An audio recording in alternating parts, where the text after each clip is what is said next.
Hello and welcome. Today, we have an extraordinary guest here to share a life-changing experience that's sure to inspire and move you. Miguel is with us, and he'll be taking us on a journey through an encounter beyond life itself.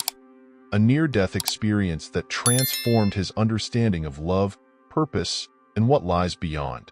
Before we dive into his story, make sure to leave a like, subscribe to the channel, and hit that notification bell so you won't miss any future stories just like this one. Now, let's begin as Miguel shares his incredible journey. My name is Miguel, and for most of my adult life, I worked as a supervisor in a busy government office. Day in and day out, my life was ruled by deadlines, paperwork, and the constant hum of people seeking assistance. The demands of the job had a way of consuming my energy, but I was used to it, accepting the grind is just part of life. Yet, looking back, it's almost eerie to realize how close I was to the brink, completely unaware of what was waiting for me. One autumn morning, after a particularly stressful week, I woke up with a dull, throbbing ache in my lower back. At first, I brushed it off, thinking it was just muscle tension from the long hours at my desk. But by noon, the pain had intensified, as though someone had grabbed hold of my insides and refused to let go. I could hardly stand up straight and, stubborn as I am, I tried to tough it out at the office. But soon, the pain became blinding. It felt like fire surging through my veins, radiating from my kidney. My colleagues noticed the change in my face and tried to convince me to go home, but I resisted, not wanting to appear weak. Finally, as the pain became unbearable, I allowed my friend and coworker, Paul, to take me to the hospital. I remember gripping the armrest as he drove, each bump in the road sending fresh waves of agony through my body.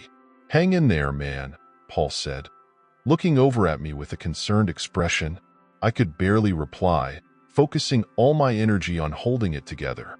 Once we reached the hospital, everything happened in a blur. Nurses rushed me into an examination room. Doctors spoke in medical terms I didn't understand, and they eventually confirmed it: kidney stones and a bad infection to boot. It seemed like a simple enough diagnosis at first. Painful, yes, but manageable. Little did I know, this would be the start of a journey that would challenge everything I thought I knew about life, death, and the world beyond. After the initial diagnosis, the medical team didn't waste any time. My condition was more serious than I'd thought, and they prepared me for surgery to remove the stones and control the infection. Lying on the hospital bed, the harsh lights above seemed to blur and swirl, a reflection of the fear twisting within me. I'd been in and out of hospitals before, but nothing had ever felt so critical. The doctor, a serious-looking man with sharp eyes behind his glasses, explained the procedure, but his words seemed to fade in and out as the pain pulsed through my body. "Mr. Torres, we need to act fast. The infection has spread, and it's putting pressure on your organs. We'll do everything we can, but time is of the essence," he said, his voice steady but urgent.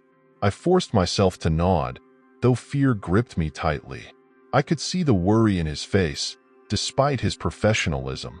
The nurse beside him gently placed a reassuring hand on my shoulder, whispering, "You're going to be okay. Just breathe." As they wheeled me into the operating room, a memory of my grandmother flashed in my mind. She always told me, when life pushes you to the edge, that's when you truly find out who you are. I closed my eyes, trying to calm myself with those words. The cold air of the operating room hit me, and the sterile, antiseptic smell filled my lungs. The voices of the medical team echoed around me as they prepared for the surgery. I heard snippets of their conversations, but soon, the anesthesia took hold, and I drifted into unconsciousness.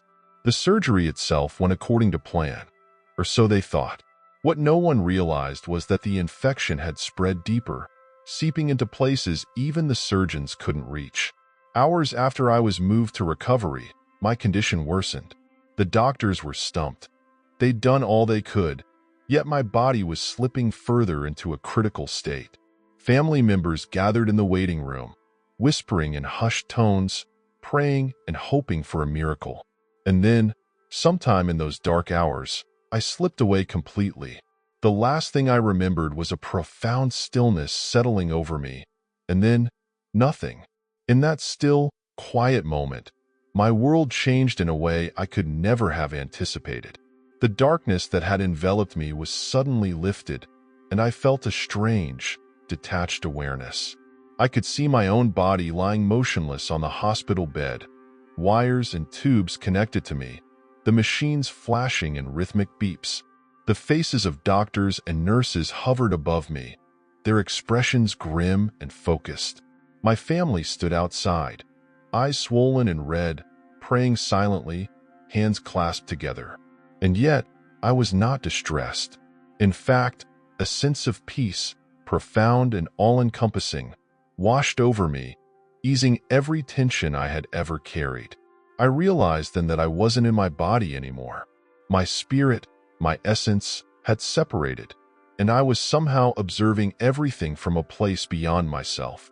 There was no fear, only a feeling of surrender, as if I was finally letting go of burdens I hadn't even known I was carrying. I remember thinking, is this it? Is this what dying feels like? A strange calm answered my question, as if the universe itself was assuring me that I was safe. Suddenly, I felt an inexplicable force pulling me upward, as though I was being gently lifted. The room, the hospital, the people, all began to fade into a hazy blur below me. I was moving through what seemed like a vast tunnel, though it didn't have walls or any definite shape. There was a light at the end, radiant and warm, yet not blinding. It was unlike anything I had ever seen on Earth, and though it was still at a distance, I felt it calling to me, drawing me closer with a silent whisper of love and comfort. In those moments, I became aware of everything I had been and everything I had yet to become. Regrets, memories, fleeting ambitions, they floated past me like autumn leaves, no longer weighted by the emotions I had once attached to them. I could sense a presence around me, a gentle yet powerful force, guiding me forward with a grace I'd never known. My mind, or whatever part of me was left, started to settle into a space of deep understanding. I was moving towards something greater, something that felt like home. As I drew closer to the light, I felt the gentle embrace of an indescribable warmth, a love so profound it seemed to dissolve every worry, every fear, every scar I had ever known. I stepped, or rather, drifted, into a place that felt like an endless landscape of beauty and tranquility. It wasn't a physical place, yet there was a sense of vastness, of infinite peace. Colors surrounded me, shades more vibrant and pure than anything I'd ever seen on Earth, and each hue seemed to hum with a silent, joyful energy. It was as if the very essence of this place resonated with life and harmony. I became aware that I was not alone. Souls, beings of light, moved gracefully in this space, each radiating a distinct presence, a unique signature of love. I couldn't see them in a human form, but I felt their essence, their purity, as if their very beings were woven into the fabric of this place. Some of these souls seemed familiar, like the distant warmth of friends I hadn't met in years, and others felt like strangers, yet there was no sense of separation. Here, there was only unity, as if all our spirits were threads in the same tapestry, bound by an unconditional love that defied any human understanding. In the middle of this serene landscape, a sense of profound peace enveloped me, filling every part of my being. For the first time, I felt what it truly meant to be at home, completely whole and unbroken. My earthly fears, ambitions, and regrets dissolved like mist under the morning sun, leaving only a quiet joy in their place. Here, I realized I was more than Miguel, more than a man with a life, a job, and a list of unfulfilled dreams. I was a part of something much larger, a connection to a love that stretched beyond time, beyond life as I knew it. I stood, or perhaps simply existed, in this space of pure light and peace, basking in a presence that felt eternal. I could sense that I was not there by accident. I was meant to be in this place, to experience this peace. And with that understanding, I let myself surrender completely, allowing the fullness of this love to flow through me, filling spaces I hadn't known were empty. Here, there was no past, no future, only the eternal present, held in a state of absolute and perfect peace. In the heart of this radiant space, I felt a shift, as if the very air around me grew warmer and even more alive. Suddenly, a presence appeared before me, an entity that seemed to embody light itself. He didn't have a physical form like people do, but there was a clarity to his presence, a sense of personhood that was undeniable. I instinctively knew his name, Emmanuel. I couldn't explain how, but his name echoed through my spirit like a long-lost melody, familiar and comforting. As Emmanuel drew closer, waves of love radiated from him, enveloping me in a sense of belonging so profound that tears, spiritual, if not physical, began to well up inside me. He looked upon me, not with physical eyes, but with an awareness that penetrated to my core. In that gaze, I felt seen in a way I had never experienced before. Every flaw, every regret, every hidden pain I had buried over the years was exposed. Yet instead of judgment, I felt only acceptance, a compassion that embraced every part of who I was. "Miguel," a voice said, gentle and resonant, though I couldn't say if it was audible or simply resonating within me. "You are loved beyond measure. You have always been loved." The words washed over me, bringing a sense of release I hadn't realized I needed. For so long, I had measured myself against the expectations of others, my worth tied to my achievements or failures. But here, in this moment, those burdens dissolved, replaced by a truth so simple and powerful. I was loved simply for being. I found myself responding, not with words, but with a thought, a deep yearning to understand. Why? Why was I brought here? Why am I allowed to feel this? Emmanuel's presence grew warmer, as if he understood the weight behind my question. "You were brought here because it is time to remember. Time to see beyond the illusions of fear and separation. This love, Miguel, is within you and has been all along." The profound simplicity of his words struck me. There was nothing I had to earn, no deeds that could buy this love. It had always been there, hidden beneath layers of doubt and distraction. Emmanuel's words opened a doorway within me, a realization that love was not a goal or an achievement. It was the essence of who I was, who we all were. He reached out, not physically, yet I felt his touch as if it were real. And in that connection, a flow of understanding passed between us. I saw glimpses of my life from a new perspective, scenes I had taken for granted or forgotten. In each memory, I could feel Emmanuel's silent guidance, moments where I had chosen love over fear, kindness over judgment, even in the smallest ways. Every act of love had left a mark, a ripple in the vastness of existence. And I understood, with a sudden, overwhelming clarity, that these small moments were the true purpose of life. In that moment, Emmanuel and I were connected in a way words can't capture. He was a messenger, a guide, a manifestation of the divine, showing me the truths I had missed in my hurried life. And with each revelation, I felt the weight of my earthly worries lift, replaced by a profound gratitude for the gift of love, the gift of being. As I stood in the presence of Emmanuel, absorbing his words and the profound love that filled this space, I felt a shift, like an opening within my spirit. Emmanuel's gaze deepened, and I sensed he was about to impart something greater, a direct transmission, not in words, but in an infusion of understanding.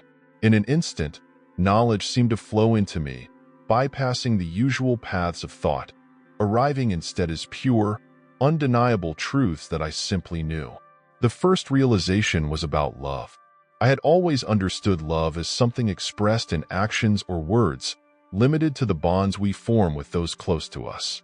But here, love was something infinite, woven into the fabric of everything.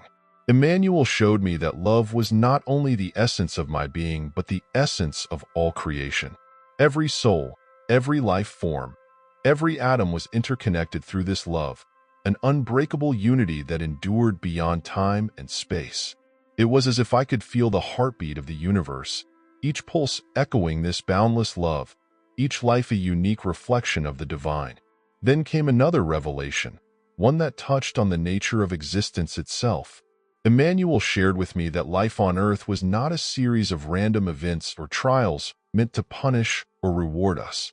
Rather, it was a journey of growth, an opportunity to experience, to learn, and to evolve. Each choice we made, each relationship we formed, was part of a grand design, guiding us toward a deeper understanding of who we truly were. In the face of pain, of joy, of doubt, we were given the chance to choose love, to live as expressions of that divine connection. Emmanuel's message was clear.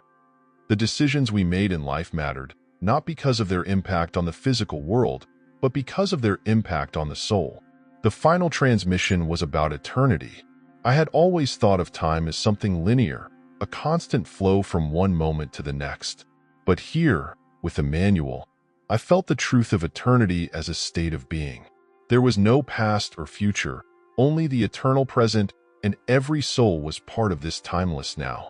Our lives on earth, with all their joys and sorrows, were but a chapter in an endless story, each life a unique expression of the divine experience. Emmanuel's gaze softened, as if he could sense my amazement, and he conveyed to me, without words, that death was not an end but a transition, a doorway back into the fullness of our true selves. As these truths settled into my spirit, I felt a weight lifting from me. The fear of failure, the fear of not being enough, the fear of death itself. All of it dissolved in the light of this wisdom. I was filled with a clarity I had never known, a certainty that life was a gift, and that love, pure and simple, was the only true purpose. In those moments, I felt a peace so profound it seemed to expand my very being, filling every part of me with light. Emmanuel's presence remained steady as I processed this torrent of understanding, his silent encouragement strengthening me. I knew, then, that these revelations were not meant only for me, but for everyone, and that my journey was not over. I felt Emmanuel's love surround me, and I realized that this knowledge was a parting gift, a message to bring back, a guiding light for the path that lay ahead. Just as I began to comprehend the depth of these truths, I felt another presence approach, familiar and warm. Slowly, figures began to emerge from the radiant landscape around me, like memories coming to life. I saw my grandmother, Helena, her face soft and smiling, exactly as I remembered her in my childhood. Tears welled up as she moved closer, her spirit radiating love and joy. Miguelito, she called softly, using the affectionate name she had for me, and in her voice, I felt every hug, every story, every quiet moment we had shared. The reunion was beyond any earthly experience of love. It was as if our souls were embracing, not just our bodies. My grandmother's presence was filled with a wisdom and grace I hadn't known in life, and in her eyes, I could see the same acceptance, the same unconditional love that Emmanuel had shared with me. She wasn't alone. Other family members who had passed on surrounded her. My uncle, my cousin, even friends I hadn't thought of in years. Each one carried their own light, their unique essence, yet we were all connected, like branches of the same tree. As I stood with them, I felt a deep, overwhelming sense of belonging. There was no need for words. Our connection went beyond language, beyond time. I could feel every shared memory, every moment of joy, sadness, laughter, and love, all merging together into a single, timeless bond. I realized that death hadn't broken our connection. It had only transformed it, deepening our love in ways I couldn't have imagined. My grandmother took my hand, and in that touch, I felt everything she had ever wanted to tell me, all the lessons and love she had poured into me, coming alive in an instant. In the presence of my family, I understood that these bonds we form on earth are eternal. They aren't just memories or fleeting moments. They're threads that weave us together, enduring through every realm of existence. Helena's hand held mine firmly, and I felt her love reassuring me, reminding me that even though I would return to my life, these connections would never fade. I could feel her message echoing in my soul, that love, once shared, is never lost. After what felt like an eternity but also just a moment, my family began to step back, as if they were making room for me to return. My grandmother looked at me with a knowing smile, as if to say, "It's not goodbye. We'll meet again." And with one final look, one final surge of love, they faded back into the light, leaving me with a heart fuller than I had ever thought possible. As the figures of my family slowly receded into the light, a wave of longing swept over me. I didn't want to leave. I couldn't imagine returning to the physical world after experiencing such boundless love and peace. I felt whole here, as if I had finally found my true home. My spirit resisted the thought of leaving, clinging to every bit of warmth and connection that filled this realm. But then, Emmanuel appeared again, his presence like a steady, guiding light. I could feel his compassion and understanding as he gently communicated to me that it wasn't my time to stay. "Miguel," his voice echoed within me, firm yet kind. "There is still work for you to do. Your journey on earth is not complete." The weight of those words settled into my heart, bringing both clarity and a bittersweet ache. My life, the world I had known, seemed so far removed from this place of peace. Yet Emmanuel's words filled me with a sense of purpose. I hesitated, feeling torn between the indescribable comfort of this place and the duty Emmanuel spoke of. "But how can I go back?" I asked, my spirit almost pleading. "How can I leave behind everything I've found here?" Emmanuel's gaze softened, and he seemed to touch me with a warmth that soothed my fears. "What you have experienced here will remain within you, Miguel. You will carry this love, this understanding, back with you, and it will guide you in fulfilling the purpose you were meant for." A deep sadness crept into my heart as I realized that this journey was drawing to a close. But beneath that sadness, I felt a quiet strength, a new sense of courage taking root within me. Emmanuel's presence, so patient and unyielding, reassured me that I would not be returning empty-handed. This love, this knowledge, it was now a part of me, woven into my very being.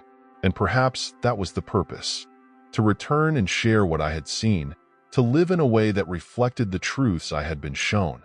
With a final, gentle nudge, Emmanuel communicated his last message to me, a truth that sank deep into my soul. "Your life has meaning, Miguel. Every choice, every moment is an opportunity to reflect the love you have experienced here. Go back and let this light shine through you." His words resonated within me, filling the empty spaces left by my fears and doubts. I knew I had been given something extraordinary, something that would forever change me. As the light around me began to dim, I felt my spirit being drawn downward, back to the world I had left. My heart clung to that last image of Emmanuel, his presence a reminder that I was never truly alone, that I carried this place within me now. And with one final, loving glance, I let myself drift back, surrendering to the pull that would return me to life, to a new beginning shaped by everything I had seen and felt. The descent back to my body was unlike anything I could describe, a strange mixture of heaviness and reluctance. It felt as though I was being pulled from a place of limitless light and peace back into the density of the physical world. The warmth and glow of the spiritual realm faded, and in its place, I felt the cold sterility of the hospital room closing in around me. The sounds returned first: beeping monitors, whispered voices, the shuffle of footsteps. Then, the sensation of weight, a leaden feeling as I slipped back into the confines of my body. My first conscious breath felt like emerging from deep water. My chest ached, my limbs were stiff, and my body pulsed with a dull, throbbing pain. For a few moments, I couldn't comprehend where I was or what had happened. But then, I opened my eyes, blinking against the harsh fluorescent lights above me. Nurses gasped, and one rushed to get the doctor. My family, gathered just beyond the door, erupted in a mixture of shock and joy when they saw my eyes flutter open. My mother burst into tears, pressing her hand to her mouth as if she couldn't believe what she was seeing. The doctor, visibly astonished, leaned over me, his eyes wide with disbelief. "Miguel, you're awake?" he stammered, as if he himself doubted the reality. I tried to speak, but my voice was barely a whisper, my throat dry and raw. I managed to croak out, "What happened?" They explained that I had been declared clinically dead, my heart having stopped for a period that defied the odds for any hope of revival. As the medical team worked to stabilize me, the memory of my journey flooded my mind. The love, the knowledge, the faces of my family, and the final message from Emmanuel. They were all still vivid, etched into my spirit. I felt a strange mix of gratitude and loss, like a homesickness for a place I had never known until that day. But there was something else too, a quiet, burning desire to share what I had experienced. The look of awe and confusion on the faces around me made it clear that none of them could understand what I had seen, and yet, deep down, I knew I had to try. A nurse leaned down, her eyes kind but probing. "Do you remember anything?" she asked softly, and I looked at her, 1,000 words and emotions swirling in my mind, yet knowing that no single sentence could capture what I had been through. "Yes," I replied, feeling a calm certainty. "I remember everything," and in that moment, I realized that my life had forever changed. I had come back with a purpose, with a message, and with a heart full of love I had never known before. The days following my return were filled with physical recovery, but more than that, they were a time of deep reflection and emotional transformation. Lying in the hospital bed, staring at the ceiling, I felt as if I were a different person inhabiting the same body. The world around me felt both familiar and foreign, colored by the profound truths I had experienced. Every sound, every face, every tiny moment now carried a richness I had never noticed before. The conversations around me, casual remarks from the nurses, the concern etched on my family's faces, were tinged with a new weight, a realization of how fleeting and precious each moment truly was. My family visited daily, asking questions with tentative curiosity, sensing something had shifted within me. My mother, eyes glistening with tears, asked softly, "Miguel, do you know how close you were to leaving us?" I looked into her worried face and felt an overwhelming gratitude for this second chance. "Yes, Mom, I know. I saw something beautiful." She held my hand, listening intently as I shared bits of my journey, and I could see the amazement and confusion dancing across her face. How could I explain the indescribable peace, the reunion with my loved ones, or the wisdom imparted by Emmanuel? As the days passed, I realized that my purpose had changed. I had returned not simply to live but to share, to inspire others to see life with the same clarity and love I had experienced. Once discharged from the hospital, I knew my path would lead me to bring this message of love and unity to others. I wanted to live in a way that embodied the truths I had been shown, to let that love and peace flow through me and into the world around me. Returning to my job felt surreal, almost trivial, compared to the vastness of what I had experienced. The paperwork, the office gossip, the endless deadlines, they no longer held the same power over me. Instead, I found myself drawn to the people around me, seeking genuine connections, listening with newfound empathy. I began to share my story, cautiously at first, unsure if people would understand. But soon, friends, co-workers, even strangers wanted to hear more, as if my experience touched a part of them they hadn't been able to reach on their own. I started speaking in community centers, in churches, in small gatherings, sharing my experience in the hopes of helping others find meaning and purpose. People asked about death, about love, about the fear of the unknown, and I could see in their eyes a yearning for comfort, for a glimpse of what lay beyond. And each time I shared, I felt Emmanuel's presence with me, guiding my words, filling me with the courage to speak from the heart. Through it all, I learned that the true purpose of life was far simpler than I'd ever realized. To love, to be present, and to help others find peace in their own journeys. I hadn't come back from death just to continue my old life. I had returned with a mission to bring light, hope, and a sense of the divine into the everyday. And in that purpose, I found a joy deeper than anything I had known before. A joy rooted not in achieving or possessing, but in simply being, in loving, and in sharing that love with the world. Leave a like, subscribe to the channel, hit the notification bell, and check out this next story. It's really moving.